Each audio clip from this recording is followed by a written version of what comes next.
الحمد للہ رب العالمین الرحمن الرحیم مالک یوم الدین ایاک نعبد و ایاک نستعین اهدنا الصراط المستقیم صراط الذین انعمت علیہم غیر المغضوب علیہم ولا الضالین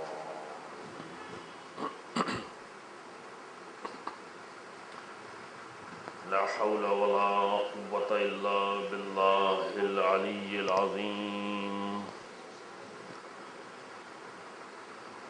اعوذ باللہ من الشیطان اللعین الرجیم بسم اللہ الرحمن الرحیم الحمد للہ رب العالمین والصلاة والسلام علی سید الانبیاء والمرسلین خاتم النبیین وبالقاسم محمد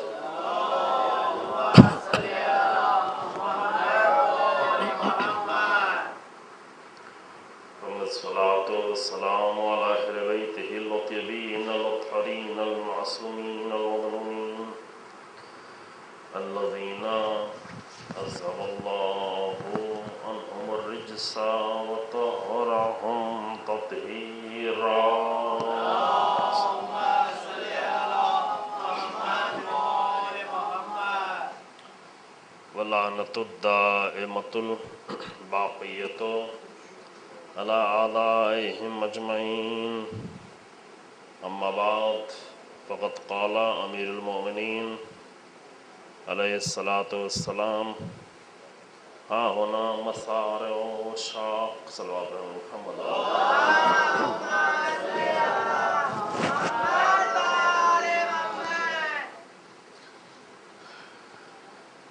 کربلا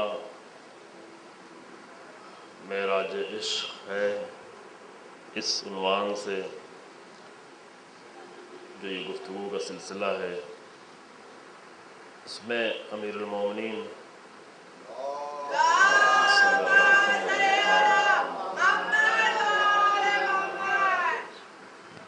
کہ ایک مختصر سے قول اور فرمائش کہ جو آپ نے خود میدان کربلا میں فرمایا تھا، اس سے استفادہ کرتے ہوئے کچھ باتیں آپ کی خدمت میں عرض کرنے کی کوشش کی جا رہی ہے انشاءاللہ۔ عرض کیا گیا کہ حضرت امیر المومنین علیہ السلام نے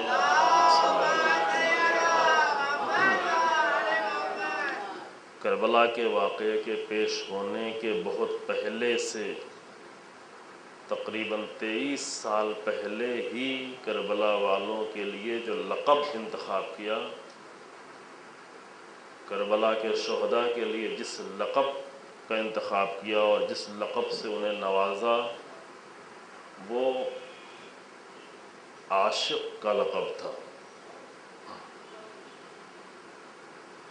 جب جنگ صفین میں امام کا کربلا سے گزر ہوا اور اس زمین پر اترے اور وہاں پر 2 رکعت نماز پڑھی، اور نماز پڑھنے کے بعد امام نے فرمایا ہا ہونا یہی ہے وہ سرزمین، یہی ہے وہ سرزمین۔ تو جب پوچھنے والے نے پوچھا کہ کون سی سرزمین، تو امام نے فرمایا ہاں ہونا مصارع و اشاق، یہ عاشقوں کے پچھاڑے کھا کھا کر گرنے کی سرزمین ہے، یہ عاشقوں کی سرزمین ہے، عاشقوں کے شہید ہونے کی سرزمین ہے، عاشقوں کا مقتل ہے۔ تو 23 سال پہلے امیر المومنین نے یہ لقب دیا تھا ان شہداء کے لیے جو 23 سال بعد شہید ہونے والے ہیں، اور جو لقب دیا تھا وہ عاشق کا لقب دیا تھا۔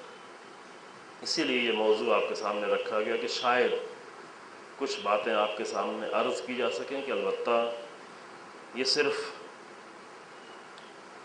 ایک دروازہ کھولنے کے لیے، کربلا کا ایک ورق الٹنے کے لیے، کربلا کے بہت سارے کتاب کربلا کے بہت سارے ورق ہیں، اس کتاب کا ایک ورق کھل جائے صرف۔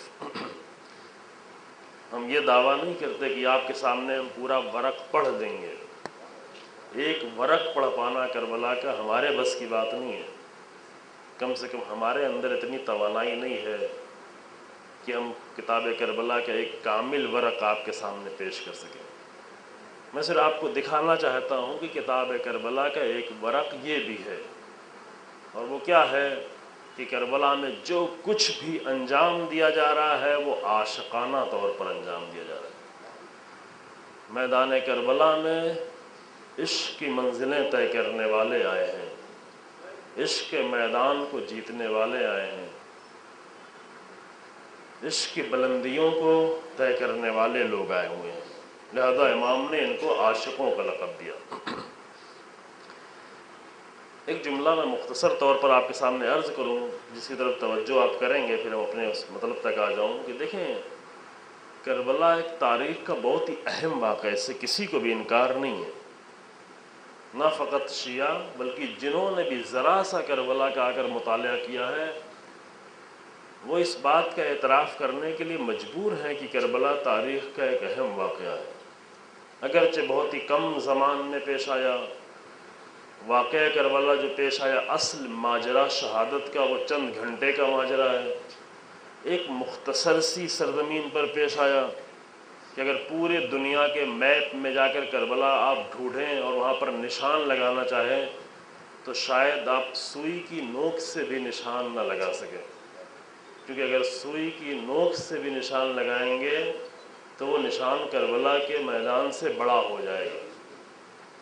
تو زمین کے اعتبار سے دیکھیں تو اتنا بہت چھوٹی سی سرزمین پر واقعہ ہوا، زمان کے اعتبار سے دیکھیں تو چند گھنٹے کا ماجرا ہے اور چند گھنٹے کا واقعہ ہے، لیکن اہمیت کے اعتبار سے دیکھیں تو دنیا میں کوئی واقعہ اتنا بڑا ہوا ہی نہیں جتنا بڑا کربلا کا واقعہ ہو، اہمیت کے اعتبار سے، اور یہ اعتراف کرتے ہیں، یہ سب کو اعتراف ہے۔ تو اتنے بڑے کربلا کے واقعے جو اتنا زیادہ اہم ہے، جس نے تاریخ پر اتنا اثر ڈالا ہے، کیونکہ اہمیت کوئی ایسا دعویٰ تو نہیں ہے، ہم اس لیے ہم نہیں کہہ رہے کہ شیعہ ہیں، حسین ابن علی کو چاہنے والے ہیں، کربلا کا ذکر کرنے والے ہیں، مجلس و ماتم کرنے والے ہیں، اس لیے ہم یہ بات کہہ رہے ہیں، نہیں عزیزو۔ کربلا کے اثرات کو اگر اٹھا کر دیکھیں تو تاریخ میں کوئی بھی واقعہ ایسا نہیں ہوا ہے، ایک بعثت کے علاوہ کوئی بھی واقعہ کر تاریخ میں ایسا نہیں ہوا ہے جس نے تاریخ پر اتنا بڑا اثر ڈالا ہو۔ یہ تحقیق کی چیز ہے، اس پر ریسرچ کی جا سکتی ہے، اس پر ایک آدمی نہیں دسیوں لوگ مل کر بیٹھ کر ریسرچ کریں، اس پر تھوڑی بہت گفتگو ہوئی ہے کبھی ایک جگہ پر ایک عشرے میں، لیکن وہ پوری گفتگو نہیں ہو پائی۔ نہ ہو سکتی ہے کہ انسانوں پر اور انسانی تاریخ پر اور بشریت پر، نہ صرف شیعوں پر، عالم انسانیت پر کربلا نے کیا کیا اثر ڈالا ہے، کیا اثرات پڑے ہیں۔ یہ نہیں کہ جب اثر کی بات ہو تو چند باتیں کہ گاندھی جی نے یہ کہا ہے، فلاں نے یہ کہا ہے، فلاں نے یہ کہا ہے، امام خمینی نے یہ کہا ہے، وہ یہ ہیں، ٹھیک ہے، یہ بھی اثرات ہیں، لیکن فقط اتنے ہی اثرات نہیں ہیں کربلا کے عزیزوں، کہ کربلا کے اثرات کی جب بات آئے تو چند جملے چند بزرگوں کے بیان کر دیے جائیں، کچھ اپنے بزرگوں کے اور کچھ عام بزرگوں کے چند جملے بیان کر دیے، اتنا کافی نہیں ہے کربلا۔ ہم آج دنیا اگر بہت چھوٹی چھوٹی چیزوں پر تحقیق کر رہی ہے، ریسرچ کر رہی ہے، آپ دیکھیں کتنے علوم کے میدان میں جا کر مختلف علوم میں زیالوجی، بایولوجی، نہیں معلوم کیا کیا تمام علوم میں چھوٹے چھوٹے ذرات پر، چھوٹے چھوٹے کیڑے مکوڑے پر کتنی تحقیقات، کتنی ریسرچ کی جا رہی ہے۔ اچھا ہے ان سب پہ بھی ریسرچ کی جائے، لیکن ان سب سے زیادہ جو بڑا میدان ہے جس پر ریسرچ کرنا انسان کو بہت زیادہ مفید ہو سکتا ہے پوری انسانیت کے لیے، وہ کربلا کے اثرات ہے، ایک موضوع ہے۔ اسی طرح کربلا میں بہت سارے اور موضوع ہیں جس پر گہرائی سے ریسرچ کرنے کی ضرورت ہے۔ یا اگر امیر المومنین یہ فرماتے ہیں کربلا عاشقوں کی سرزمین ہے، اللہم صلی علی محمد وآل محمد۔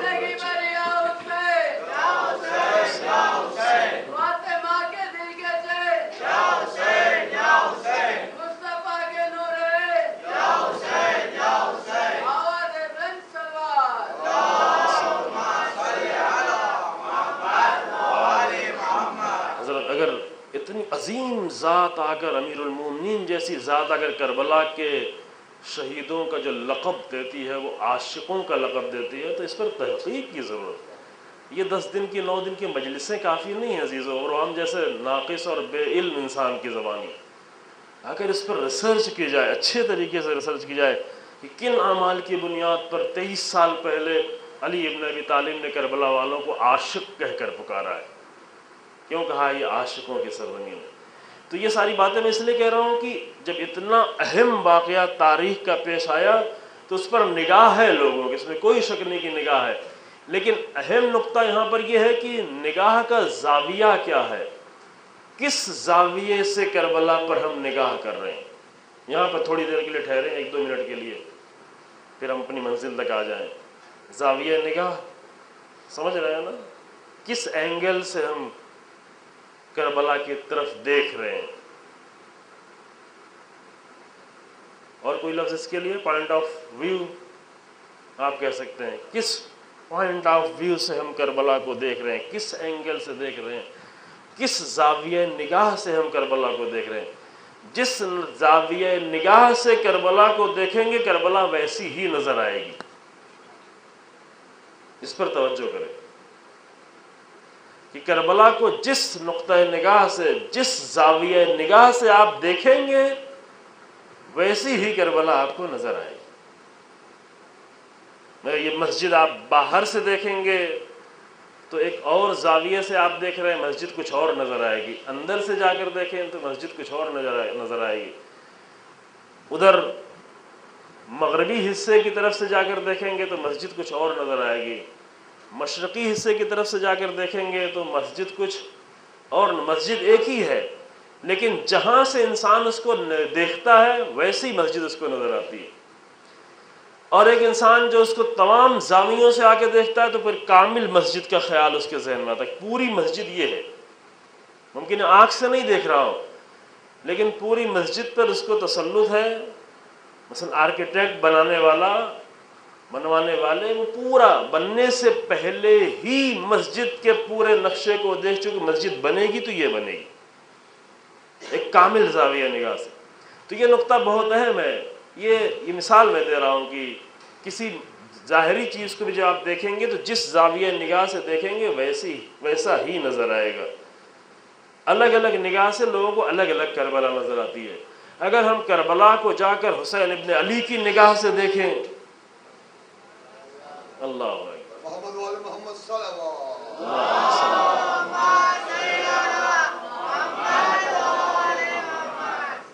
اگر ہم کربلا کو جا کر زینب بنت علی کی نگاہ سے دیکھیں، اللہم صلی اللہ، کیا نظر آتی ہے کربلا؟ جناب زینب کو کربلا کیا نظر آئی؟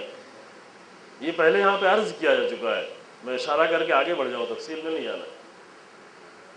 جناب زینب کو کربلا کیا نظر، حسین ابن علی کو کربلا کیا نظر، پہلے سے کربلا کیا نظر آئی تھی کہ جس کی طرف شوق سے بڑھتے چلے جا رہے ہیں، عشق کے ساتھ بڑھتے چلے جا رہے ہیں، مقتل دیکھ کر گئے تھے، حسین ابن علی یہ دیکھ کے جا رہے ہیں کہ یہاں پر خون بہے گا، یہاں پر جانیں جائیں گی، یہاں پر بچے قربان ہوں گے۔ یہ نگاہ ہے حسین ابن علی کی، یہ ایک ظاہری نگاہ ہے، یہ ظاہری واقعہ جو پیش آیا، جو ہوا، امام یہ بھی جانتے ہیں، لیکن حسین ابن علی جس نگاہ سے کربلا کی طرف بڑھتے جا رہے ہیں، وہاں صرف یہ نہیں کہ ہم جان دینے کے لیے جا رہے ہیں، بلکہ ہم کچھ اور عظیم کام کرنے کے لیے جا رہے ہیں۔ وہ جگہ جگہ امام نے بیان کیا، وہ کل آپ کے سامنے پیش کیا جائے گا۔ مکے سے نکلے ہی تو امام کیا کہتے ہوئے نکلے، کس نگاہ سے نکلے؟ جب جناب زینب بنت علی نے کربلا کا واقعہ پیش آ گیا، کربلا کا واقعہ ختم ہو گیا، اور پوری کربلا پر بیٹھ کر کوفے سے نگاہ کر کے جب جناب زینب نے بیان کربلا کیا ہے، تو وہاں پر بی بی نے کیا کہا تھا؟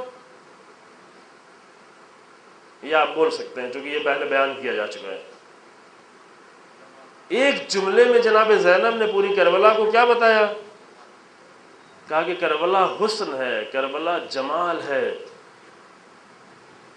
کربلا عظمتیں ہیں، ما رأیتہ الا جمیلا، ہم نے کربلا میں کچھ بھی نہیں دیکھا یہ نہیں کہا جناب زینب نے کربلا میں ہم نے بہت کچھ دیکھا، لیکن بہت کچھ دیکھنے کے ساتھ ساتھ ہم نے کربلا میں حسن بھی دیکھا، یہ نہیں کہا بی بی نے، یہ نہیں کہا، بلکہ کیا کہا ما رأیتہ کو مانا یعنی ہم نے کچھ بھی نہیں دیکھا کربلا، ہمیں کربلا میں کچھ بھی نظر نہیں آیا، مگر کیا نظر آیا؟ وہاں پر جمال نظر آیا، حسن نظر آیا۔ یعنی جناب زینب دیکھ رہی ان کے دو چھوٹے چھوٹے نوجوان بچوں کی لاشیں اٹھا کر لائی جا رہی ہیں، لیکن یہ منظر جناب زینب کے لیے اتنا زیادہ حسین ہے کہ فوراً اللہ کا سجدہ کرنے پر مجبور ہو رہی ہیں۔ اور صرف یہ اپنے بیٹوں ہی کا منظر نہیں ایسا تھا، صرف یہی ایک منظر نہیں تھا، بلکہ کربلا کا ہر منظر جناب زینب کی نگاہ میں ایسا تھا۔ البتہ مصیبتوں کا پہلو اپنی جگہ پر باقی ہے، محفوظ ہے۔ جب دیکھا کہ ایک بوڑھا باپ جوان بیٹے کی میت کی طرف جا رہا ہے، صرف جوان بیٹا ہی نہیں ہے بلکہ شبیہ رسول ہے، وہ رسول کی جو بچپن میں جس سے بہت مانوس ہو چکے تھے، جس کے چھٹنے کا حسین ابن علی کو بہت زیادہ غم تھا، اور جب علی اکبر مل گئے تھے تو وہ غم حسین ابن علی کا دور ہوتا جا رہا تھا، وہ تڑپ حسین ابن علی کی کم ہوتی جا رہی تھی۔ علی اکبر کو دیکھ دیکھ کر رسول اللہ کو یاد کیا کرتے تھے۔ جب ایسے جوان کے جنازے پر جانے لگے حسین ابن علی، دیکھا جناب زینب وہاں پہلے موجود ہیں۔ سید ابن طاؤس رحمۃ اللہ علیہ نے لکھا ہے کہ دیکھا بی بی وہاں سے پہلے موجود ہیں، آئی ہیں سہارا بننے کے لیے، خود بھی علی اکبر جناب زینب کے لیے بہت کچھ۔ یہ منظر ہے، لیکن ایسے بھی منظر کو جناب زینب نے جب بتایا کہ میں نے کربلا میں کیا دیکھا، تو فرمایا کربلا میں ہم نے جمال دیکھا۔ کیوں؟ اس لیے کہ یہ سب کچھ جو کیا جا رہا تھا وہ عاشقانہ طور پہ کیا جا رہا تھا، مجبوری کی وجہ سے نہیں کیا جا رہا تھا، یہ سب کچھ منفعلانہ طور پر نہیں کیا جا رہا تھا۔ اس کی وضاحت کل آپ کے سامنے کی جا چکی ہے۔ تو زاویہ نگاہ کے تبدیل ہو جانے سے کربلا کا منظر بھی ہماری نگاہوں میں تبدیل ہو جائے گا، اور بہتر زاویہ نگاہ وہی ہے جس نگاہ سے حسین ابن علی نے کربلا کو دیکھا، جس نگاہ سے جناب زینب نے دیکھا تھا، جس نگاہ سے علی اکبر نے دیکھا تھا اور کہا تھا کہ اگر حق پہ ہم جا رہے ہیں تو موت ہم پر آ جائے یا ہم موت پہ چلے جائیں۔ یہ نگاہ ہے، یہ زاویہ نگاہ ہے۔ جس نگاہ سے 13 سال کے بچے نے دیکھا تھا، کہا یہ شہد سے بھی زیادہ شیریں ہے مقتل میں جانا، زخم کھانا، خون بہانا، جان دینا، قربانی دینا، یہ سب شہد سے بھی زیادہ شیریں ہے۔ کس نگاہ سے دیکھ رہے تھے کربلا کو؟ کس نگاہ سے دیکھ رہے تھے؟ لہذا مصیبت کی نگاہ اپنی جگہ پر باقی رہے، ان نادانوں کی طرح بات نہیں کر رہے ہیں کہ جو اگر کہتے ہیں کہ کربلا میں اسلام بچ گیا تو ہمیں خوش ہونا چاہیے۔ اس میں کوئی شک نہیں کہ اسلام بچ گیا، دین بچ گیا، قرآن بچ گیا، انسانیت بچ گئی، لیکن یہ نہیں دیکھتے کہ فرزند رسول ہمارے درمیان سے چلا گیا۔ حسین ابن علی کے جانے کے بعد کوئی پنجتن پاک کی فرد نہیں رہ گئی اس سرزمین پر۔ یہ نہیں دیکھتے کہ کیسے تیر چلائے گئے، کیسے نیزے مارے گئے۔ جب ایک ماں اپنے بچے کو پڑھنے کے لیے بھیجتی ہے تو وہ خوش ہوتی ہے کہ میرا بچہ علم حاصل کرنے کے لیے جا رہا ہے، لیکن ماں کو بیٹے کی جدائی کا غم ہوتا ہے کہ میرا بیٹا مجھ سے تھوڑی دیر کے لیے جدا ہو رہا ہے، چند دنوں کے لیے جدا ہو رہا ہے۔ ہاں، اس بات کی سب کو اس بات پر فخر ہے، اس بات پر تمام عالم تشیع کو فخر ہے کہ کربلا نے آ کر دین کو بچا لیا۔ یہ فخر عاشور کے دن بھی ہے، اس بات پر فخر ہے، لیکن عاشور کے دن ہم حسین ابن علی سے جدا ہو گئے، حسین ابن علی سے ان کا کڑیل جوان بیٹا جدا ہو گیا، حسین ابن علی سے ان کے 13 سال کا بچہ جدا ہو گیا، بہن سے بھائی جدا ہو گیا، بھائی سے بہن جدا ہو گئی، 4 برس کی بچی سے باپ جدا ہو گیا، اور وہ بھی کس حالت میں، کس انداز سے، کس طریقے سے۔ یہ سب مصیبتوں کا پہلو اور اتنا زیادہ ہے کہ جتنا بھی بیان کیا جائے کم ہے عزیزو، لیکن کربلا کی کتاب میں اور بھی بہت سارے ورق ہیں۔ وہ ورق جناب زینب دیکھ رہی ہیں، وہ ورق کربلا والے بھی دیکھ رہے ہیں، ہم ابھی اس کو اتنی اچھی طریقے سے نہیں دیکھ پائے ہیں، انشاءاللہ کہ خدا کرے دکھایا جائے ہم کو، انشاءاللہ ایسی نگاہ والے لوگ آئیں جو کربلا کے اور سینکڑوں ورق بھی ہمیں دکھائیں، کربلا کی کتاب کے اور بھی 20 چیپٹر آ کر ہمیں پڑھایا جائے. ابھی ہم نے صرف کربلا کی مصیبت کا ورق دیکھا ہے، وہ بھی بہت ہی ناقص دیکھا ہے. ابھی کربلا کی مصیبت بھی ہم کہاں دیکھ پائے ہیں. جب ایک فقیہ کے سامنے حسین ابن علی کا صرف نام آتا ہے تو نام آتے ہی آنکھوں سے مسلسل آنسو جاری ہونا شروع ہو جاتا ہے. جب جناب عبد الکریم حائری رحمۃ اللہ علیہ، جنہوں نے حوض قم کی بنیاد رکھی، ان کے سامنے کسی نے آ کر جناب قاسم کا مصائب پڑھ دیا تو کہا کہ میں جب مجلس میں ہوں تو یہ مصائب نہیں پڑھا کروں، مجھ سے برداشت نہیں ہو پاتا یہ مصائب، کیونکہ ہم نہیں دیکھ پائے، ابھی مصیبتوں کو بھی نہیں دیکھ پائے اچھی طریقے. اس لیے ممکن ہے کہ 10 دن گزر جائے اور ممکن ہمارے ایک جوان کی آنکھوں میں آنسو بھی نہ آ پائے، کیونکہ مصیبتوں کا ورق بھی ہم کو صحیح طرح سے نہیں دکھایا گیا ہے، اچھی طرح سے نہیں دکھایا گیا ہے. ہمارا نقص ہے، یہ ہماری کمیاں ہیں کہ تب مصائب کا ورق بھی ہم اچھی طریقے سے پڑھ نہیں پائے ہیں، پورا ورق نہیں پڑھ پائے ہیں، اچھی طرح سے نہیں پڑھ پائے ہیں، سمجھ کر نہیں پڑھ پائے ہیں، معرفت کے ساتھ نہیں پڑھ پائے ہیں. کبھی کبھی ہمارے بعض جوان پریشان ہوتے ہیں کیوں ہمیں رونا نہیں آتا. پھر بعض لوگ آ کے سخت باتیں بھی سنا کے دے جاتے ہیں کہ ایسا ہے، یہ ہے، نہیں معلوم اس وجہ سے رونا. وہ سب باتیں غلط ہیں، یہ باتیں نہیں سنا کریں جو آدمی کو پریشان کر دے. بلکہ اگر رونا نہ آئے تو صرف ایک مشکل ہے، وہ یہ کیا، اور وہ مشکل یہ ہے کہ حسین ابن علی کی معرفت کی کمی ہے، اور کوئی بات نہیں. اور بیکار کی باتیں نہیں کرنا چاہیے کہ جس سے ہمارے جوان پریشان ہونے لگے. صرف ایک مشکل ہے عزیزو، اور وہ مشکل جوانوں کی طرف سے نہیں ہے، وہ مشکل ہماری طرف سے ہے کہ ہم نے حسین ابن علی کی اتنی اچھی معرفت ان کو نہیں دی کہ جیسے ہی حسین ابن علی کا نام آئے آنکھیں اشک آلود ہو جائے، دل لرز جائے، دل تڑپ جائے. جیسے زینب بنت علی کا نام آئے انسان کا دل تڑپ جائے. اس کے لیے فقط ایک چیز چاہیے، معرفت چاہیے. ہم اگر آپ کو معرفت دے سکیں تو آپ ہم سے لیں، اگر ہم نہیں دے سکیں تو آپ جا کے خود ہی معرفت تلاش کریں. حسین ابن علی کی معرفت کو ڈھونڈیں. معرفت سمجھ رہے ہیں نا؟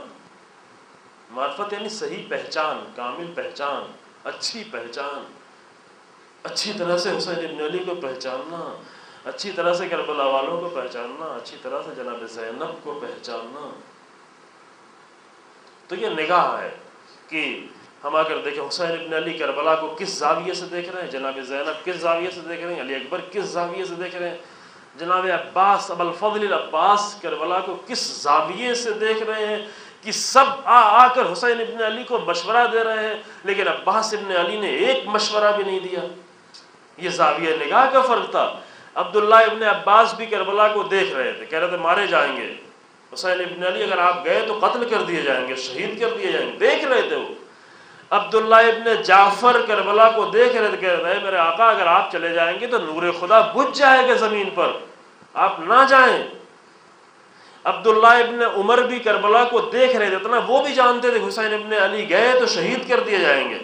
عبداللہ ابن زبیر وہ بھی اتنا جانتے تھے کہ حسین ابن علی اگر کربلا گئے تو شہید کر دیے جائیں گے، کوفے گئے تو شہید کر دیے جائیں گے. یہ 4 عبداللہ دیکھ رہے ہیں، عبداللہ ابن جعفر، عبداللہ ابن عمر، عبداللہ ابن زبیر، عبداللہ ابن عباس. یہ 4 بزرگ عبداللہ، بڑی شخصیتیں اس زمانے کی، وہ آ کر حسین ابن علی کو بار بار مشورہ دے رہے ہیں کہ آپ نہ جائیں. کیوں؟ اس لیے کہ ان کا زاویہ نگاہ کچھ اور ہے اور ابو الفضل العباس کا زاویہ نگاہ کچھ اور ہے. نگاہ الگ الگ ہے عزیزو. لہذا ہم جا کر کربلا کو کس کی نگاہ سے دیکھیں؟ عبداللہ ابن عباس کی نگاہ سے نہیں دیکھیں. کبھی کبھی لوگ کہنے بھی لگتا آخر کیوں گئے تھے ہمارا مولا، کیوں حسین ابن علی گئے تھے تو کیوں لے کے گئے تھے بچوں کو، کیوں شہید ہو گئے؟ کہتے نہیں تو دل میں سوال یہ کون سا زاویہ نگاہ؟ یہ عبداللہ ابن عباس والا زاویہ نگاہ، عبداللہ ابن عمر والا زاویہ نگاہ، عبداللہ ابن زبیر والا زاویہ نگاہ، عبداللہ ابن جعفر والا زاویہ نگاہ.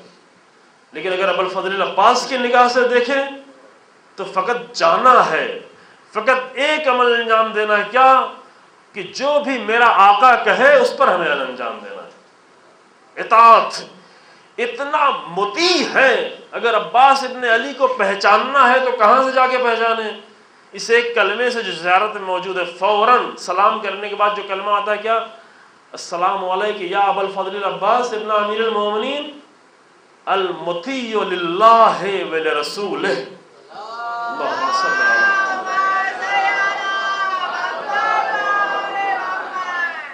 یہ ہم کو پہچانوایا گیا ہے۔ البتہ یہ ہم جیسے ذاکروں کے ذریعے سے نہیں پہچانوایا گیا، یہ پہچان ائمہ کے ذریعے سے کرائی گئی ہے، بزرگوں کے ذریعے سے کرائی گئی ہے۔ ابو الفضل العباس یعنی کیا؟ ابو الفضل العباس یعنی یہ کہ المطیع للہ ولرسولہ، اللہ کا بہت زیادہ اطاعت کرنے والا انسان، اللہ کی انتہائی اطاعت کرنے والا انسان، رسول اللہ کی انتہائی اطاعت کر۔ کیوں اللہ و رسول کی اس قدر اطاعت کرنے والا انسان؟ اس لیے کہ حسین ابن علی کا مکمل مطیع بن کے آئے ہیں عباس، مطیع، یعنی کہ بار بار تلوار نکل رہی ہے اور اس کا اندر ڈالنا مشکل ہو رہا ہے۔ یہ عباس نہیں ہے، یہ ہمارے بنائے ہوئے عباس، یہ ہم جیسے ذاکروں کے بنائے ہوئے عباس ہیں۔ لیکن حسین کا عباس فقط اطاعت، کہنے کی بھی ضرورت نہیں ہے حسین کو کہ عباس میں چاہتا ہوں، یہ نہیں، عباس ایسا مطیع ہے کہ جو فقط حسین ابن علی کے دل کی دھڑکنوں کو پہچاننے کی کوشش کر رہا ہے، آنکھوں کے اشارے کی بھی ضرورت، میرا آقا اس وقت کیا چاہتا ہے؟ ایک نعرہ خاص ہے، عباس ہے، عباس ہے، ہر مومن کی آس ہے، عباس ہے، عباس ہے، ہر ایک سلوات صلی اللہ علیہ وسلم۔ یہ سارے زاویہ نگاہ ہیں، میں جلدی نام نہیں لیتا بہت جلدی۔ زہیر قین نے کیا دیکھ کر کربلا کو انتخاب کیا؟ کربلا انتخاب کرنا آسان کام نہیں عزیزو، کربلا کا انتخاب بیوی بچوں کو چھوڑ کر، مال و دولت کو چھوڑ کر کربلا کا انتخاب یہ آسان کام نہیں ہے، لیکن ہمیں آ کر دیکھنا پڑے گا کہ کس زاویہ نگاہ سے زہیر نے کربلا کو دیکھا تھا، کس زاویہ نگاہ سے حبیب نے مظاہر نے کربلا کو دیکھا تھا کہ 65 سال کا بوڑھا انسان کوفے میں بیٹھا نہیں رہا بلکہ کوفے کو چھوڑ کے کربلا آ گیا، کس زاویہ نگاہ سے حر نے کربلا کو دیکھا تھا کہ سپہ سالاری چھوڑی، دولت چھوڑی، انعام چھوڑا، اولاد چھوڑی، جان چھوڑی، مال چھوڑا، سب کچھ چھوڑا اور مقتل میں آ گیا حسین ابن علی کے ساتھ شہید ہونے کے لیے۔ یہ زاویہ نگاہ ہے۔ جب تک زاویہ نگاہ کربلا کے بارے میں تبدیل نہیں ہوگا تو ہم کربلا کے میدان میں بھی آ کر ہم فقط مانگ رہے ہوں گے، یہ مل جائے، یہ مل جائے، یہ مل جائے۔ یہ زاویہ نگاہ کی مشکل ہے۔ مجلسوں میں بھی آئیں گے تو کچھ مانگنے کے لیے، کربلا بھی جائیں گے تو کچھ مانگنے کے لیے، عزاداری بھی کریں گے تو کچھ مانگنے کے لیے، فقط مانگنا نگاہ میں ہے، جبکہ کربلا والے میں جتنا بھی کربلا والے آئے ہیں کربلا میں کوئی بھی کچھ مانگنے نہیں آیا ہے، حتیٰ جنت بھی وہ مانگنے نہیں آیا، فقط دینے کے لیے آیا ہے۔ یہ زاویہ نگاہ کی تبدیلی کی وجہ سے کچھ بھی نہیں مانگنے آیا۔ ہم جیسے انسانوں کی آخری آرزو یہ ہے کہ جنت مل جائے، کربلا والے جنت بھی مانگنے نہیں آئے۔ کیا جنت جائے؟ عاشق تو جنت نہیں مانگنے کے لیے آتے، عاشق فقط عشق کرنے کے لیے آتے ہیں، اور کربلا میں عاشق آئے ہوئے، امیر المومنین کی زبان سے کہے ہوئے عاشق آئے ہیں۔ لہذا کربلا جو کل میں نے آپ کے سامنے عرض کیا، کربلا میں جو لوگ آئے ہیں، جو عمل کا انداز ہے، میں نے کہا کہ فلسفہ نہیں بیان ہو رہا ہے، کربلا کا مقصد نہیں بیان ہو رہا ہے، یہاں پر ہدف نہیں بیان، یہ سب بہت بڑے موضوعات ہیں، الگ ہیں۔ یہ بڑے ہدف تک پہنچنے کے لیے جو کربلا والوں کا انداز تھا، وہ انداز کیا تھا؟ ہم نے کہا کہ وہ انداز منفعلانہ انداز نہیں تھا، ری ایکشن کے طور پر کربلا وجود میں نہیں آئی، وہ انداز عاجزانہ نہیں تھا، وہ انداز مجبوری کا انداز نہیں تھا، مجبور ہو کر نہیں آئے، وہ غیر اختیاری طور پر نہیں آئے۔ کربلا والے تملکانہ انداز میں نہیں آئے کہ چلو حسین ابن علی جیسا انسان تملک چاپلوسی کرنے کے لیے، چاپلوسی بھی اگر کی جائے تو بڑے انسان کی جائے، کیونکہ اگر کوئی حسین ابن علی جیسے انسان کی اگر چاپلوسی کرے تو کوئی مشکل نہیں، لیکن کربلا والے حتیٰ حسین ابن علی کی چاپلوسی کرنے نہیں آئے ہیں۔ یہ سب انداز ہے، انسان کی زندگیوں کا انداز ہے۔ اور وہ کلمہ کہا کہ اصل اور چیزیں تصور ہی نہیں کی جا سکتی کربلا میں، کوئی بھی ایسا قدم نہیں پھر کربلا میں۔ اور جو چیزیں رہ گئی وہ کیا ہے؟ وہ ہے کہ کربلا کا انداز، یہ چند انداز جو پہلے معلوم ہو جائے کہ یہ نہیں تھا کربلا میں، جب یہ نہیں تھا یہ معلوم ہو جائے گا تو پھر پتا چلے گا کہ کیا تھا کربلا میں۔ اگر لا الہ نہیں کہہ سکے ہیں تو الا اللہ تک نہیں پہنچ پائیں گے۔ کربلا میں بھی آ کر یہ کرنا ہے کہ پہلے یہ بتائیں کہ یہ نہیں ہے کربلا میں، یہ نہیں ہے کربلا میں، یہ نہیں ہے کربلا میں، یہ نہیں ہے کربلا میں. پھر جب یہ سب کچھ کر چکے تو پھر بتائیں کہ کربلا میں ہے کیا. تو کربلا میں یہ سب کچھ نہیں ہے. کربلا میں مجبوری نہیں ہے، کربلا میں انفعال نہیں ہے، کربلا میں ری ایکشن نہیں ہے، کیونکہ ہدایت ری ایکشن کا نام نہیں، ہدایت عمل کا نام ہے. کربلا ہدایت کے لیے ہے، بشریت کی ہدایت کے لیے ہے. کربلا میں عاجزانہ عمل نہیں ہے، کربلا میں معاذ اللہ ذلیلانہ عمل نہیں ہے، چونکہ عزت کے نمائندے بن کر آئے ہیں. اور کربلا میں منتقمانہ عمل، انتقام کے لیے نہیں آئے ہیں، جذباتی عمل نہیں ہے. یہ سب انداز ہے، یہ سب نہیں ہے کربلا میں. فقط کربلا میں جذبات لے کر نہیں آئے ہیں. جذبات اگر ہیں تو عشق کے پیرائے میں ہیں، جو عشق میں جذبات ہونا ضروری ہیں. لیکن جذبات اگر عشق کے بغیر ہوں، جذبات اگر عقل کے بغیر ہوں تو یہ بہت ہی خطرناک جذبات ہوتے ہیں. خود کو بھی نابود کر دیتے ہیں، دوسروں کو بھی نابود کر دیتے ہیں. ایک ایسی گاڑی کے مانند ہے کہ جو صرف چل رہی ہے، جو جانتی نہیں کدھر اسے جانا ہے. لہذا کربلا جذباتی عمل کا نام نہیں ہے، کربلا انتقامی عمل کا نام نہیں ہے. کہ بعض تصور کرتے ہیں، البتہ شاید کوئی شیعہ ایسا تصور نہیں کرتا، لیکن بعض برادران اہل سنت ایسا تصور کرتے ہیں کہ چونکہ بنی امیہ نے اور حاکم شام نے امیر المومنین کی حکومت میں اتنی مشکلیں پیدا کی، اتنے لوگوں کو قتل کیا، اتنے اصحاب کو قتل کیا، اتنے امیر المومنین کے چاہنے والوں کو قتل کیا، رسول اللہ کے اصحاب کو قتل کیا، امام حسن السلام کے لیے اتنی مشکلات پیدا کی، امام حسن السلام کو زخمی ہونا پڑا، حکومت دینی پڑی، اور 20 سال سے حکومت نہیں ہے جو وارث ہے حکومت کے، لہذا انتقامی کارروائی ہو سکتی ہے. نہیں، کربلا منتقمانہ عمل نہیں ہے. کیونکہ اگر انتقامی کارروائی کرنی تھی حسین ابن علی کو تو بیوی اور بچوں کو اپنے ساتھ لے کر نہیں آتے، جوانوں کو لے کر آتے. اتنی کافی ہے جواب کے لیے. ہم ابھی زیادہ بحث نہیں کر سکتے چونکہ یہ ہمارے موضوعات نہیں ہیں بحث کے، ہم خالی اشارہ کر رہے ہیں تاکہ اپنے اصلی موضوع تک پہنچ سکیں. کربلا انتقامی منتقمانہ عمل نہیں ہے. کہ اگر حسین ابن علی کی معرفت ہمیں ہو جائے تو حسین ابن علی کے ساتھ انتقام کا کوئی تصور ہی نہیں رہ جاتا، وہ انتقام جو ہم سمجھتے ہیں. اہل بیت کے پاس وہ انتقامی جذبات ہوتے ہی نہیں جو ہمارے دلوں میں پیدا ہوتے ہیں کہ کسی نے ہمارے ساتھ ایسا کر دیا تو ہمیں بھی کچھ کرنا چاہیے. دنیا کے بہت سارے مسائل جو بھی ہیں وہ کیا انتقام کی بنیاد پہ چل رہے ہوتے ہیں. انتقام لینا، انتقام لینا، انتقام لینا. ہم ساری زندگی انتقام لیتے رہتے ہیں، پھر آ کر اہل بیت کو بھی اسی نگاہ سے دیکھنا شروع کر دیں کہ وہ بھی انتقام لیں گے. پھر جب ہم کہتے ہیں کہ اے منتقم خون حسین آ جا، تو منتقم خون حسین کو بھی ہم اسی نگاہ سے دیکھتے ہیں جس نگاہ سے ہم انتقام لے رہے ہوتے ہیں. وہ نہیں انتقام ہے. امام زمان کا انتقام ہمارے انتقام جیسا نہیں ہے. اللہم صلی اللہ علیہ وسلم. امام زمان کا انتقام ہمارے انتقام جیسا نہیں ہے. ایسے جذبات ہی ان کے اندر نہیں پائے جاتے کہ میرے ساتھ ایسا کچھ ہو گیا تو ہم بھی تو کچھ کریں. بہت سارا ماجرا، کورٹ کا پورا مسئلہ انتقامی مسائل پر سر ہو رہا ہوتا ہے. یہ ہوتا ہے، پھر نتیجہ یہ ہوتا ہے، جنگ ہوتی ہے، جدال ہوتی ہے. قدیم زمانوں میں اکثر جنگیں صرف انتقام کے لیے ہوا کرتی تھی. اس قبیلے نے اس قبیلے کو مارا، اس قبیلے اس کو مار رہا ہے، انتقام کر رہے ہوتے. عرب کی اکثر جنگیں ہی انتقام کے لیے ہوئی تھیں. لیکن اہل بیت کے ایسے جذبات، ایسے انتقام کے جذبات نہیں پائے جاتے. عزیزوں، یہ ضروری ہے کہ جب ہم اہل بیت کو پہچاننے جائیں تو پہلے اپنے آپ کو اپنے تصورات سے اپنے آپ کو پاک کریں، پھر انہیں پہچاننے کے لیے آگے بڑھیں.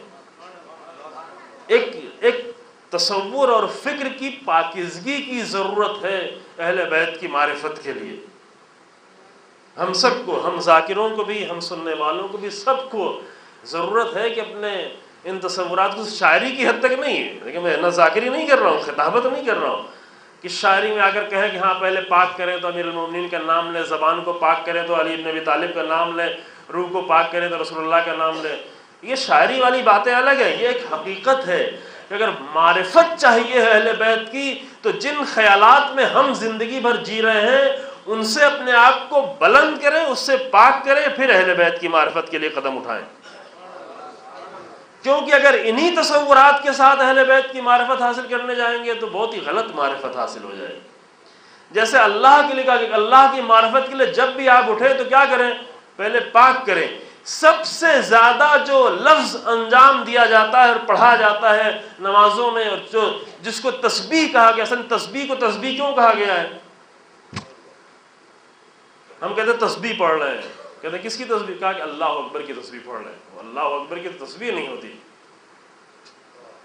کہتے تسبیح پڑھ، کس کی تسبیح پڑھ کر؟ صلوات کی تسبیح پڑھ رہے ہیں. اچھا ہے، بہت ہی عظیم عمل ہے. اصل نام ہی دانوں کا تسبیح رکھ دیا گیا. کیوں تسبیح نام رکھا گیا؟ اس لیے نام رکھا گیا کیونکہ سبحان اللہ سے تسبیح کا لفظ بنا ہے. بہت توجہ کرو. سبحان اللہ، سبحان اللہ کے معنی کیا ہے؟ سبحان اللہ کے معنی یہ کہ اے میرے اللہ، ہر وہ خیال جو میرے دل میں تیرے لیے پیدا ہوتا ہے تم ان سب سے پاک و منزہ ہے. نہیں، بات تھوڑا سخت ہو گئی. نماز میں سب سے زیادہ کلمہ آپ کون سا ادا کرتے ہیں؟ سوچنا پڑے گا. پوری نماز میں سب سے زیادہ کلمہ کون سا ادا کرتے ہیں آپ؟ رکوع میں کیا کہتے ہیں؟ سجدے میں کیا کہتے ہیں؟ تسبیحات اربع میں کیا کہتے ہیں؟ سب سے زیادہ کلمہ سبحان اللہ کا ادا کرتے ہیں. سبحان اللہ کے معنی کیا ہے؟ سبحان اللہ کے معنی یہ ہے کہ اے میرے اللہ، جو کچھ بھی ہم تیرے بارے میں سوچتے ہیں تو ان سب سے پاک ہے، ان سب سے منزہ ہے. کیونکہ جو کچھ ہم سوچتے ہیں وہ ہمارے ذہن کی مخلوق ہے. تو مخلوق نہیں ہے، تو خالق ہے. تو آپ نے جو کچھ بھی ہم سوچیں گے اللہ کے بارے میں وہ ہماری ذہن کی مخلوق ہے. اور اللہ مخلوق نہیں ہے، اللہ خالق ہے. لہذا بار بار یہ کلمہ ادا کرتا ہے. کبھی یہ دھوکہ نہ ہو جائے کہ وہی خدا ہے جو ہم نے اپنے ذہن میں سوچ رکھا ہے. نہیں، دھوکہ ہے، یہ غلط ہے. تم نے کسی مخلوق کو سوچا ہے. اللہ کے بارے میں کیا سوچ سکتے ہو؟ اللہ کی فقط صفات کے بارے میں تم معرفت ہے، اللہ کے بارے میں تم کیا سوچو گے؟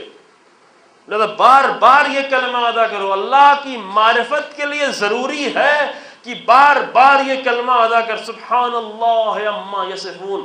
جو کچھ بھی اس کی صفت بیان کی جاتی ہے اللہ اس سے منزہ ہے، اللہ اس سے پاک ہے نا. اسی طریقے سے چونکہ اللہ، اہل بیت الہی صفات کے مظہر ہیں، الہی صفات ان کے اندر جلوہ کر رہی ہوتی ہیں. اہل بیت کی بھی جب جا کر سمجھنا ہے تو ان ذہنیتوں سے نہیں سمجھے جو ہم آپس میں ایک دوسرے کو سمجھ رہے ہوتے ہیں. اور یہ کہ ہم تو یہ انتقام اہل بیت تھوڑا اور اونچا نہیں ہے، بلند کرے، پاک کرے. اہل بیت کا انتقام کیا ہے؟ اہل بیت کا اپنا کوئی انتقام نہیں ہے کہ میرا خون بہا گیا، میرا قبیلہ مارا گیا، میرے خاندان کے لوگ شہید کیے گئے، میرے عزیزوں کو مارا گیا، میرے جد کو شہید کیا گیا، لہذا ہمیں انتقام لینا ہے. اہل بیت کا اور امام زمان کا فقط ایک انتقام ہے، اور وہ ہے ظالم سے، باطل سے حق کا انتقام لینا. اور کوئی انتقام نہیں. ظالم جو بھی ہو جائے، ظالم چاہے اس زمانے کے ظالم ہو، چاہے پرانے زمانے کے ظالموں کو بھی لایا جائے. انتقام ذاتی نہیں ہے کوئی، کیونکہ اگر ذاتی انتقام ہوتا تو سید سجاد کو سب سے زیادہ حق تھا انتقام لینے کا. لیکن سید سجاد کی نگاہوں کے سامنے بھائی کا قاتل سامنے آ گیا، بھوکا پیاسا آ گیا. کہتے ہیں تو کھانا چاہیے تو لے کھانا لے لے، پانی چاہیے تو تجھے پانی لے لے. شکست کھا کر آیا تھا، بھاگا ہوا آیا تھا، بھوکا تھا. حسین ابن تمیم آیا تھا، راستے میں امام سے ملاقات ہوئی، بھوکا پیاسا تڑپ رہا تھا. امام نے کھانا دیا، پانی دیا. جب اس کی تھوڑا حالت سنبھلی تو امام کے چہرے کی طرف دیکھا. اب تو اس کا تھوڑا، چونکہ پہلے حالت ہی اس کی ایسی نہیں تھی، اب جو اس نے ذہن پہ زور دیا امام کو پہچان لیا. ہاں یہ تو وہی انسان ہے جس کو ہم ہتھکڑیوں بیڑیوں میں جکڑ کر لے کے گئے تھے، جس کو ہم بازاروں میں پھراتے رہے، جس کو ہم درباروں میں لے کے گئے، جس کو ہم نے بھوکا رکھا، جس کو ہم نے پیاسا رکھا. تو سب کچھ کہنے کے بعد، کرنے پینے کے بعد، کھانے کے بعد کہتا ہے کہ آپ نے شاید ہم کو پہچانا نہیں. کہا کیوں نہیں، میں نے تجھ کو پہچانا، تو میرے بھائی علی اکبر کا قاتل ہے، تو میرے بھائی کا قاتل ہے، تو نے میرے بابا کے گلے پہ تیر مارا تھا، میں جانتا ہوں تجھے. لیکن اہل بیت کا انتقام فرد سے نہیں ہوا کرتا. عزیزوں، اہل بیت کا انتقام فقط ظلم سے انتقام ہے، باطل سے انتقام۔ امام زمان کا جتنا بھی انتقام ہے وہ باطل سے انتقام۔ لہذا امام زمان کو یاد کرنے والے باطل کے مقابلے میں کھڑے رہے ہمیشہ۔ لہذا کربلا والوں کا عمل منتقمانہ عمل نہیں تھا۔ بس ایک دو کلمہ اور استعمال کریں تاکہ ہم پر کل اللہ کی منزل میں داخل ہو جائیں اور بات زیادہ آگے نہ بڑھے۔ اور ایک دو چیز جو بہت زیادہ ضروری، اہل بیت کا عمل، اتنی ساری چیزیں جو آپ کے سامنے بیان ہوئی وہ محفوظ رکھیں آپ، کہ یہ نہیں تھا، یہ نہیں تھا، یہ نہیں تھا۔ مجبوری کا عمل نہیں تھا، انتقامی کارروائی نہیں تھی، منتقمانہ عمل نہیں تھا۔ اہل بیت کا عمل جو ہے وہ جذباتی عمل نہیں تھا۔ اہل بیت کا عمل انفعالی اور منفعلانہ عمل نہیں تھا، یہ سب کچھ نہیں تھا۔ اہل بیت کا عمل عاجزانہ نہیں تھا، مجبوری کا عمل نہیں تھا، اور کربلا والوں کا عمل تاجرانہ نہیں تھا۔ یہ دو کلمہ اور ہے، اس کے بعد گفتگو تمام۔ اہل بیت کربلا والے تاجرانہ طور پر نہیں آئے تھے۔ اور دوسری چیز کیا ہے، ایک ساتھ ہی بیان کرتے چلے چونکہ فرصت زیادہ نہیں رہ گئی، وقت پہ مجلس تمام ہو جائے۔ کربلا والے تاجرانہ طور پر نہیں، تجارت کرنے کربلا میں نہیں آئے تھے، کوئی بھی تجارت نہیں۔ ہم جیسے لوگوں کو دیکھ کر اللہ کہتا ہے کہ ٹھیک ہے تم تجارت کر سکتے ہو، کرو۔ ہم جیسے لوگوں کو دیکھ کے اللہ کہتا ہے کیا تجارت کرو، کہ تجارت کرو۔ ان اللہ اشتری من المؤمنین انفسهم واموالهم بان لهم الجنہ، اللہ نے مومنوں سے ان کی جان کو اور ان کے مال کو خرید لیا ہے اور اس کے بدلے میں انہیں جنت دے دی۔ تو اللہ جانتا ہے ہم کتنے تاجر ہیں۔ البتہ اللہ نے بڑی تجارت ہمیں سکھائی ہے۔ اللہ نے جو ہم کو تجارت بھی سکھائی ہے، وہ کون سی تجارت؟ بڑی تجارت کرنا، کم سے کم جنت کی تجارت۔ کہ حدیث میں جملہ آیا کہ تمہارے نفسوں کی قیمت کم سے کم یہ جنت ہے، اس سے کم میں اپنے نفسوں کو نہیں بیچنا۔ صحیح بات، بچہ کہہ رہا ہے اس سے کم میں اپنی نفسوں کو نہیں بیچنا۔ دوسری جگہ قرآن نے کہا هل ادلکم علی تجارت تنجیکم من عذاب علیم، کیا میں تمہیں ایسی تجارت کی نشاندہی کر دوں، ایسی تجارت بتا دوں کہ جو تمہیں عذاب علیم سے نجات دے دے؟ تؤمنون باللہ، اللہ پر ایمان لاؤ، ایمان، عمل صالح، یہ سب کی تجارت بتائی ہم جیسے لوگ۔ لیکن یہ ساری تجارت بتانے کے بعد اللہ کہتا ہے جنت ہے، نہریں ہیں، باغات ہیں، لیکن ورضوان من اللہ اکبر۔ صرف تجارت کے چکر میں نہ پڑے رہنا، اللہ کی خوشنودی اور مرضی حاصل کرنا یہ سب سے بڑی چیز ہے۔ ہم نے بتائی تجارت، جو تجارت کرنے والے ہیں ان کو بھی ہم نے ایک بڑی تجارت بتا دی ہے، لیکن تجارت میں الجھ نہ جانا، تجارت کر لینا لیکن اپنی ذہنیت کو تاجرانہ ذہنیت نہ بنانا، یہ بہت اہم نقطہ ہے۔ ممکن ہے کبھی کبھی تجارت کرنی پڑے آ کر ہمیں، لیکن ذہنیت تاجرانہ نہ ہو۔ اگر ذہنیت تاجرانہ ہو جائے گی تو ہر جگہ تجارت کرنا انسان شروع کر دے گا۔ دکان پر جائے تجارت کرے، کہا گیا، تاکید کی گئی ہے۔ بازار میں جائے انسان تجارت کرے، تجارت کو بہت ہی اچھا بتایا گیا ہے۔ بازار میں تجارت کرے، دکان پر تجارت کرے، معاملات میں تجارت کرے، کہیں اور مسئلہ پیدا ہو وہاں تجارت کرے۔ لیکن جب دین میں آئے تو دین میں بھی کسی حد تک تجارت کرنے کا موقع دیا گیا ہے، لیکن یہ بالکل نہیں اجازت دی گئی کہ آپ کی ذہنیت اور ہماری ذہنیت تاجرانہ ہو جائے۔ کیونکہ جب ذہنیت تاجرانہ ہو جاتی ہے تو ہر چیز کا سودا کرنا شروع کر دیتا ہے انسان۔ قرآن کچھ لوگوں نے کہتا ہے کہ ان لوگوں نے اللہ کی نشانیوں کو بیچ دیا، آیات خدا کی تجارت کر لی، بدلے میں کیا لیا؟ بہت ہی معمولی چیز، چند کوڑیاں، چند سکے، چند باتیں، چند تعریف، چند واہ واہ، چند دن کی عزت، یہ بدلے میں ملا۔ بیچا کیا؟ بیچا اللہ کے قانون کو بیچا، اللہ کی نشانیوں کو بیچا، اللہ کی آیتوں کو بیچا، اللہ کے دین کو بیچا، اللہ کے اصولوں کو بیچا۔ یہ بہت ہی گھاٹے کی تجارت ہے، بہت ہی نقصان کی تجارت ہے کہ انسان آ کر یہ تجارت کرے۔ لہٰذا اس نقطے پہ توجہ کریں کہ تاجرانہ ذہنیت نہ ہونے پائے۔ اگر کہیں سے یہ مطلب نہ سیکھ سکے تو کم سے کم آ کر کربلا سے یہ سیکھا جائے کہ ذہنیت مومن کی تاجرانہ نہیں ہونا چاہیے۔ دین میں تجارت کرنے نہ آئے، نہ دین دینے والے تجارت کرنے کے لیے آئے، نہ دین لینے والے تجارت کرنے کے لیے آئے۔ نہ ممبر پر آنے والے تجارت کریں، نہ فرش پر آنے والے تجارت، کسی کو تجارت نہیں کرنا، تجارت نہیں یہاں پر ہونا چاہیے، کوئی بھی نہ کرے، فرش والے بھی تجارت نہ کریں کہ فرش پہ چل رہے ہیں، جواب میں دیکھو ادھر فرشتے جنت لے کے میرے لیے کھڑے ہیں، کھڑے ہوں گے، ہونے دو ان کو، ہم اس لیے نہیں جا رہے ہیں، ہم حسین ابن علی کے عشق میں جا رہے ہیں۔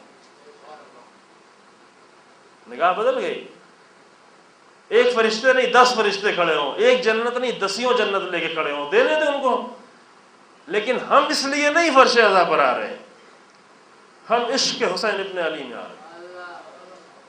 یہ ذہنیت باقی رہے، اگر کوئی اس کو بدلنا چاہے تو نہ بدلیں آپ، کبھی کبھی ممبروں سے بدلنے کی کوشش کی جاتی ہے، ایک اچھا بھلا جوان عشق حسین ابن علی میں آیا مجلس کرنے کے لیے، ہم ممبر پا کہتے تم مجلس کرنے آئے، تمہیں یہ ملنے والا ہے، تمہیں یہ ملنے والا ہے، تمہیں یہ ملنے والا ہے، تم دعائے ندبہ پڑھو گے تو یہ مل جائے گا، تم جو ہے زیارت عاشورہ پڑھو گے، یہ زیارت عاشورہ حسین ابن علی کی محبت میں پڑھ رہا ہے تو پڑھنے دیں، حسین ابن علی کے عشق میں پڑھ رہا ہے تو پڑھنے دیں۔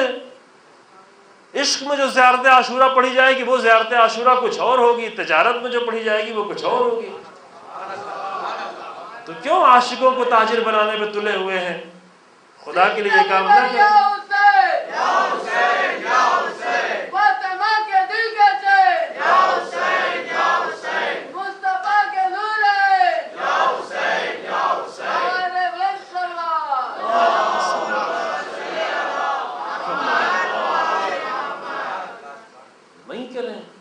کیوں اس بات پر تلے ہوئے ہیں کہ عاشق کو تاجر بنا کے رہیں گے؟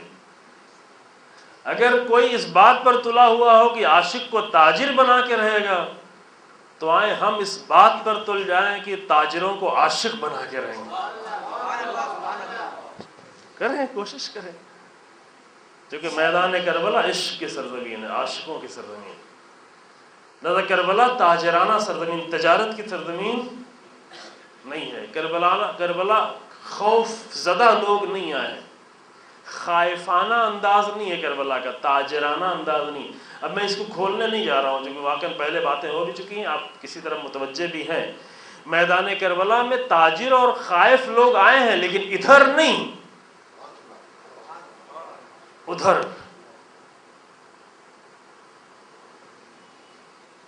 بھوکوں پیاسوں کے درمیان میں نہیں، وہ کھاتے پیتے لوگوں کے درمیان میں تاجر اور خائف لوگ آئے ہی اس لیے ادھر ہیں کہ یا تو تجارت کرنے آئے ہیں یا تو خوف زدہ ہو کے آئے ہیں۔ بہت سے لوگ آئے ہیں صرف تجارت کرنے کے لیے کہ ہم آئیں گے، اپنا نام عمر سعد کے لشکر کی فہرست میں لکھا دیں گے تو چند سکے ہم کو مل جائیں گے، چند سکے۔ کتنا دیتا عمر سعد؟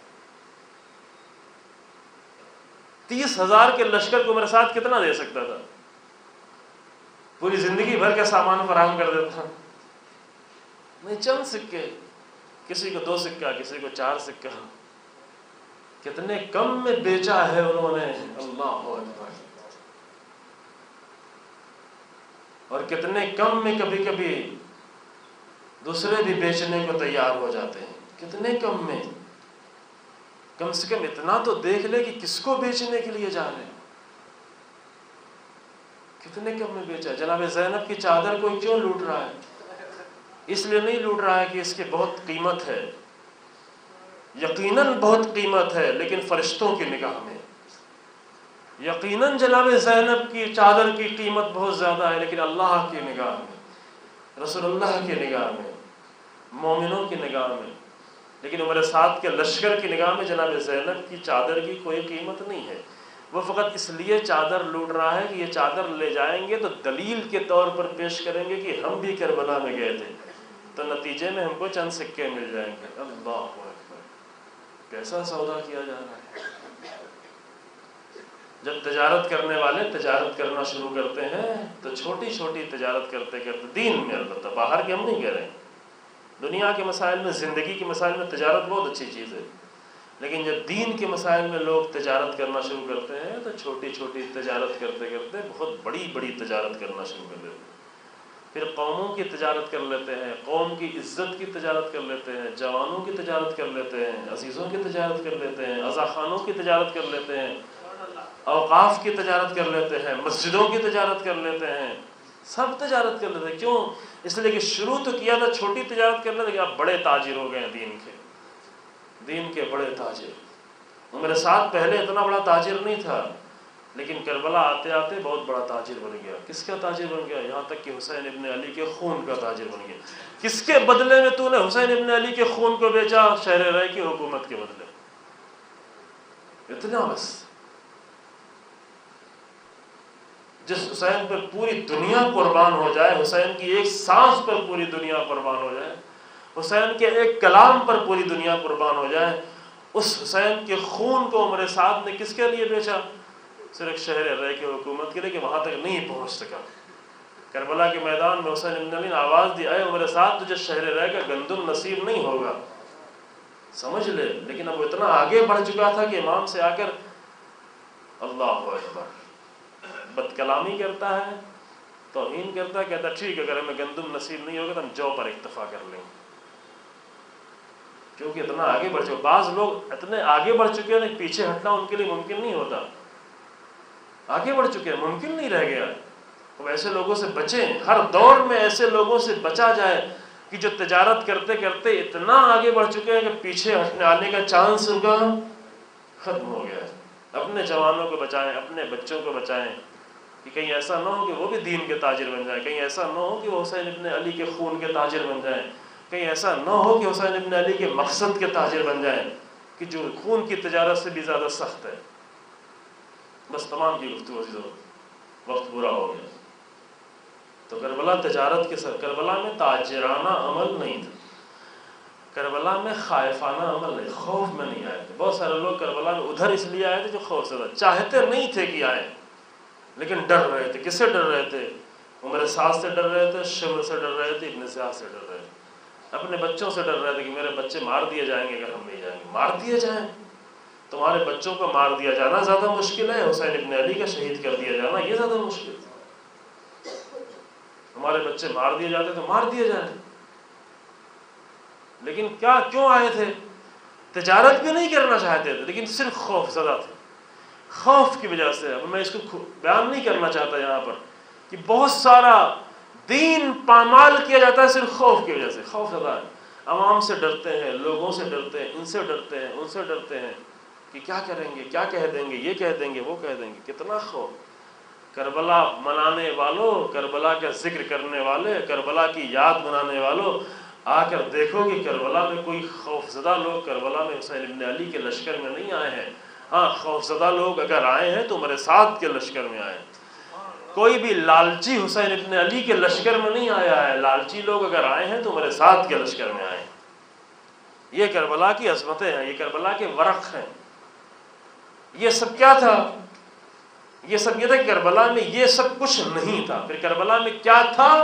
کربلا میں قدم قدم پر عشق تھا. وہ سب لا الہ ہو گئی. جب ہم کلمہ پڑھتے ہیں کیا کہتے ہیں؟ لا الہ، کوئی خدا نہیں ہے. یہ بھی خدا نہیں ہے، بت خدا نہیں ہے، ہمارا نفس خدا نہیں ہے، ہمارا باپ خدا نہیں ہے، ہمارا مینیجر خدا نہیں ہے، ہمارا باس خدا نہیں ہے. یہ سب کوئی خدا نہیں. پھر خدا کون ہے؟ الا اللہ. اللہ خدا، اللہ ہے.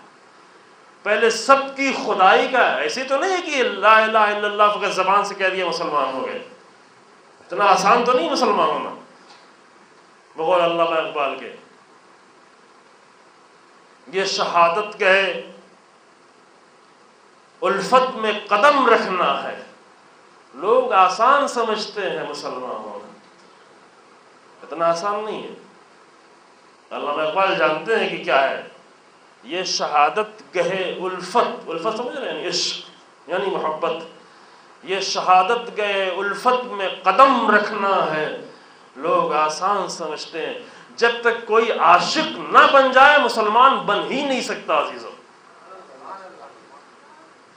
جب تک دین کا عاشق نہ بن جائے، جب تک قرآن کا عاشق نہ بن جائے، جب تک اہل بیت کا عاشق نہ بن جائے، جب تک پروردگار کا عاشق نہ بن جائے، کہ مسلمان بن کے کیا مذاق کرتے ہیں.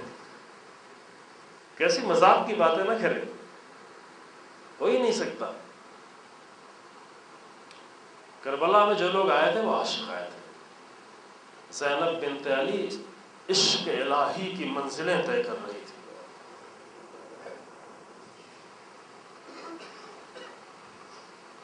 فاطمہ بنت الحسین سکینہ بنت الحسین کی جو بہت ہی عارفہ تھیں،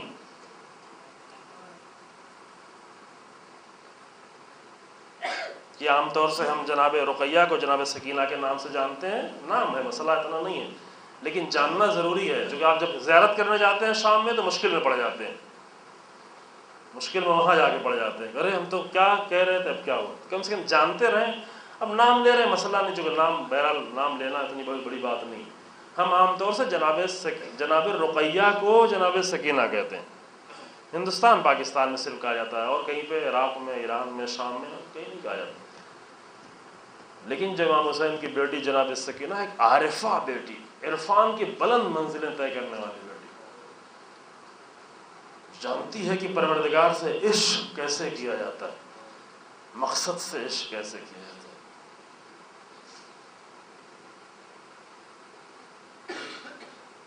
کربلا کی مائیں، تجارت کرنے والی ماں سب کچھ دے سکتی ہے لیکن اپنے بیٹے کی تجارت نہیں کر سکتی۔ یہ صرف عاشق مائیں ہیں جو کربلا میں آ کر اپنے بیٹے کو پیش کرتی جاتی، ایک بیٹا، دو بیٹا، تین بیٹے۔ ام البنین نے کہا کہ ایک بیٹا چلا جائے، دو بیٹا چلا جائے، تین بیٹا، اے بی بی ایک بیٹے کو تو بچا کے رکھے اپنے ساتھ، ایک بیٹا کم سے کم بچا کے رکھے۔ 4 بیٹے ہیں جناب ام البنین کے، اور 4 ایسے بیٹے ہیں، ایسے بیٹے کہ جن کی بنیاد پر ان کو کہا جاتا ہے بیٹوں کی ماں۔ ام البنین کے معنی کیا ہے؟ بیٹوں کی ماں۔ ام یعنی ماں، بنین یعنی بیٹے۔ مدینے میں بہت سی مائیں ایسی تھی جن کے 4 سے بیٹے تھے، 4 سے زیادہ بھی بیٹے تھے، لیکن دوسری ماؤں کو ام البنین نہیں کہا جاتا تھا۔ لیکن یہ ماں ایسی تھی کہ جس ماں کے بیٹے ہی ایسے تھے کہ جب کوئی ان بیٹوں کو دیکھتا تو کہتا ہے کس ماں کے بیٹے ہیں، کس ماں کے بیٹے ہیں۔ جب ام البنین کے بیٹے مدینہ کی گلیوں سے گزرتے تھے، عباس، جعفر، عثمان، عبداللہ، ساتھ میں اگر علی اکبر ہوں، جب یہ مدینہ کی گلیوں سے گزرتے تھے، جب تک لوگوں کی نگاہ پڑتی تھی انہیں دیکھتے رہتے تھے، اپنا سارا کام چھوڑ کر دیکھتے تھے، کیسے جوان جانے، کیسے پاکیزہ جوان، کیسے باادب جوان۔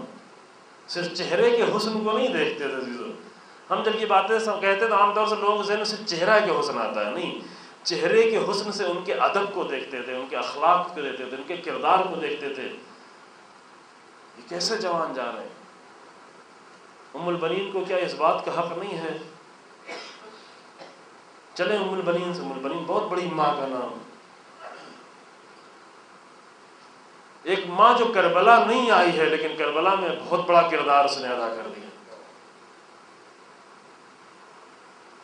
ایک ماں جو میدان کربلا میں موجود نہیں ہے لیکن میدان کربلا کے ہر منظر میں ام البنین کے بچے نظر آ رہے ہیں، ابو الفضل عباس ہر جگہ نظر آ رہے ہیں۔ تو ہم چل کے ام البنین سے تقاضا کریں، اے بی بی، علی ابن ابی طالب کی ایک بیٹے کی آرزو تھی، تو ایک بیٹے کو میدان میں جانے دیں، ایک بیٹے کو حسین ابن علی کے پاس جانے دیں، باقی 3 بیٹوں کو روک لیں۔ آپ کو پتہ نہیں ہے کہ بچے شہید کر دیے جائیں؟ کیا آپ جانتی نہیں ہیں؟ کیا آپ کو خبر نہیں ہے کہ یہ مقتل کی طرف جا رہے ہیں؟ ام البنین جانتی ہیں، ام سلمہ جانتی ہیں، سب جانتے ہیں۔ تو ایک ماں جب یہ جانتی ہے کہ حسین ابن علی کا کارواں مقتل کی طرف نکلا ہے، تو کیوں یہ ماں اپنے 4 بیٹوں کو مقتل میں بھیج رہی ہے؟ ایک بیٹے کو کربلا کے لیے آمادہ کیا تو ایک بیٹے کو کربلا بھیج دے۔ عباس ہی کی تو آرزو کی تھی حسین نے، تو اے ام البنین عباس کو جانے دیں۔ عباس بہت عظیم ہیں، عباس بہت عزیز ہیں، عباس بہت ہی باعظمت ہیں، لیکن آپ کے آقا نے یہ خواہش کی تھی تو عباس کو جانے دیں۔ 3 بیٹے کو روک لیں، بیوی اپنے پاس، آپ بیوہ ہو چکی ہیں، آپ 20 سال سے بیوہ ہیں، اب تو حسین ابن علی بھی نہیں ہے جو آپ کا خیال رکھے، اپنے بچوں کو روک کے رکھے۔ لیکن ام البنین کہیں گے نہیں، مجھے نہیں روکنا۔ کبھی بھی اچھا دو انصاف کرے، اگر آپ ایسا کریں گے تو کوئی بھی آپ کو نہیں کہے کہ آپ نے انصاف نہیں کیا، آپ 2 بیٹوں کو اپنے پاس روک لیں، 2 بیٹوں کو کربلا بھیج دیں، اتنا تو کر سکتی ہیں۔ لیکن ام البنین نے 2 بیٹوں کو بھی نہیں روکا۔ اب ہم جا کے اے بی بی کم سے کم اتنا کریں کہ ایک بچے کو تو اپنے بچا لیں، آپ کو بہت عشق ہے حسین ابن علی سے، عشق ہے۔ یہ وہ عاشق ہے جو کربلا میں نہیں آئی، لیکن عاشق ماں جو اپنے بیٹوں سے زیادہ حسین ابن علی سے عشق کرتی ہے، جو اپنے بیٹوں سے زیادہ حسین کے مقصد سے عشق کرتی ہے، جو اپنے بیٹوں سے زیادہ رسول اللہ سے عشق کرتی ہے، کہ اے بی بی آپ اپنے 3 بیٹوں کو میدان میں بھیج دیں، لیکن ایک بیٹے کو کم سے کم بچا لیں۔ ایک بیٹا آپ کے بڑھاپے کا سہارا بنے گا، ایک بیٹا آپ کی تنہائی کا سہارا بنے گا۔ جب آپ کو عباس یاد آئے گا، جب آپ کو عبداللہ یاد آئے گا، جب آپ کے 3 بیٹے یاد آئیں گے، تو ایک بیٹا تو کم سے کم رہے جس کی طرف دیکھ کے دل کے آپ کو تھوڑا سکون مل جائے، جس کی طرف دیکھ کر آپ کے دل کو تھوڑی سی ٹھنڈک مل جائے۔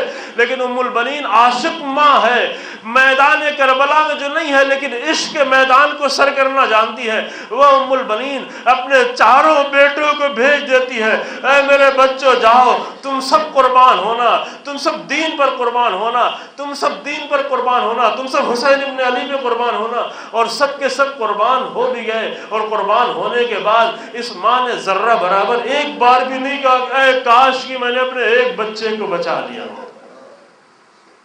یہ کربلا ہے، یہ کربلا کا دوسرا منظر ہے کہ پوری زندگی میں جناب ام البنین نے ایک بار بھی یہ حسرت نہیں کی کہ کاش کہ میں نے اپنے ایک بچے کو بچا لیا ہوتا۔ ہاں بی بی اگر حسرت کرتی تھی تو صرف ایک حسرت کرتی تھی کہ کس نے میرے لال کے بازو قلم کر دیے، کس نے میرے عباس کے ہاتھ کاٹ دیے، بھلا کیسے میرے عباس کے ہاتھ کٹ گئے۔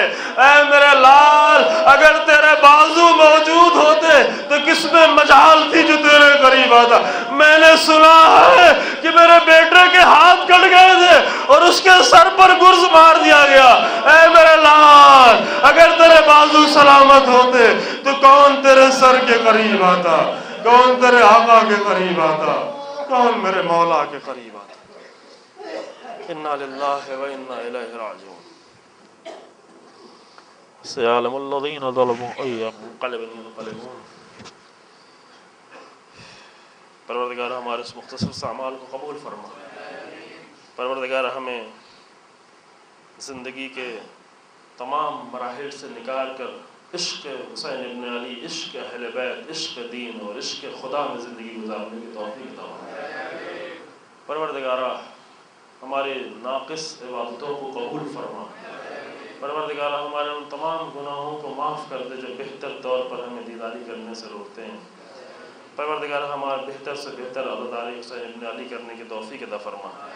پروردگارہ کلمہ حق کو عزت و سربلندی عطا فرما، کلمہ باطل کو نیست و نابود فرما، علماء حق اور مراجع کرام کی حفاظت فرما، شیخ النمر باقر نمر کی حفاظت فرما، مراجع کرام کی حفاظت فرما۔